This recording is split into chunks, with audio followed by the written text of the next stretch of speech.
Merci. Également, vous avez reçu tout aussi traditionnellement le compte-rendu des décisions prises par le président en vertu de l'article L. 5211-10 du Code général des collectivités territoriales.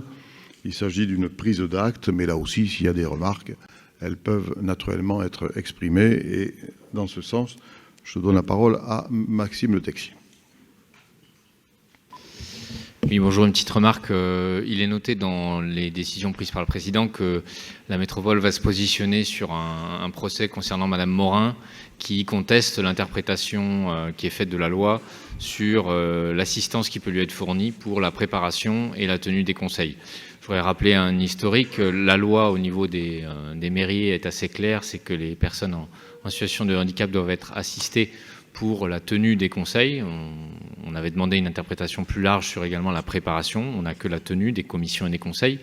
Pour la métropole, la loi n'avait pas été transposée. Elle l'a été récemment.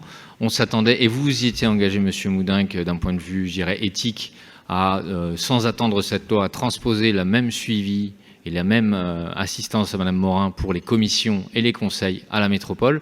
Et il se trouve que il semblerait que vous ayez changé d'avis et que l'interprétation que vous faites de la transposition de la loi lui retire la capacité d'être assistée en conseil et en commission. Donc aujourd'hui, Madame Morin est accompagnée de sa collaboratrice et elle finance intégralement sur ses indemnités cet accompagnement.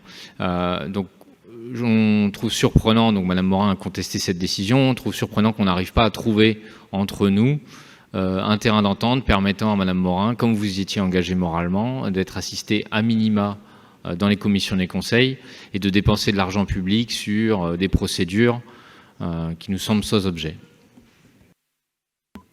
Merci. Votre intervention est notée et figurera au procès verbal.